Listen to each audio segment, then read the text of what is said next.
敬拜係只有一位觀眾嘅啫，嗰個觀眾就係上帝。感謝天父咧，叫我能夠經歷唱歌敬拜真正嘅意義。喺我細個嘅時候咧，就喺我身邊安排唔同嘅導師、唔同嘅同行者，扶持我喺呢一個嘅恩賜裏面去學習，直到今日。咁到我一路翻即係一路升上中學，我都冇變嘅。我一翻去中一咧，就係第一樣嘢就係我要入合唱團啦咁樣。回基咧，我就中一時候就未開始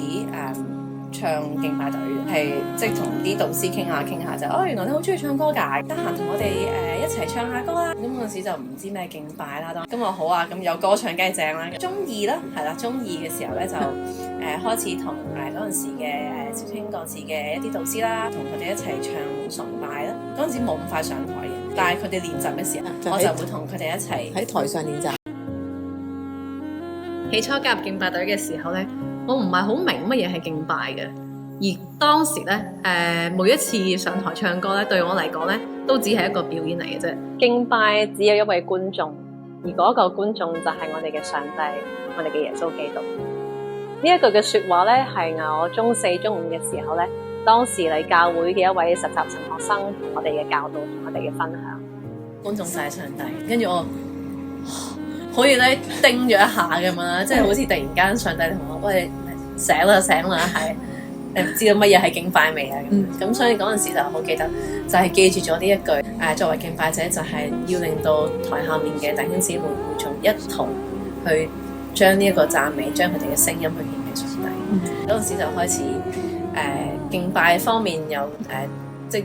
真係揾到一個啱嘅方向啦。大嗰啲啦，都係有唔同弟兄姊妹去同我，可能有時我哋敬拜啊，甚至同我講多謝你嘅分享，我哋同我哋一齊去唱詩。咁我就明白咧，可能有時我一啲嘅表達係會令到佢哋都係會感動嘅咁。跟住我就諗，呢個可能都係上帝俾一個少少嘅恩賜去祝福人。當我成為一班年青人嘅導師嘅時候咧，我喺佢哋身上面咧見到我細個嘅時候影子，我都好想咧同佢哋去分享我以前嘅時候喺敬拜隊裏面嘅改變，裏面嘅成長，成為佢哋嘅同行者，更加希望咧佢哋能夠明白敬拜真正嘅意義，並且咧將佢哋嘅生命都係對準上帝。第二位影響我敬拜生命好重要嘅牧者咧就係超牧。超牧去提醒我去思考，除咗我喺而家敬拜嘅服侍裏面咧，點樣能夠叫我嘅生命更加被上帝去善用我呢份嘅恩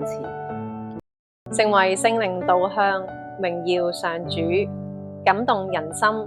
引發改變嘅敬拜者，係我嘅人生使命宣言。盼望上帝能夠繼續使用我，藉着敬拜，將更多嘅生命帶到去佢嘅面前，經歷轉化，經歷更新。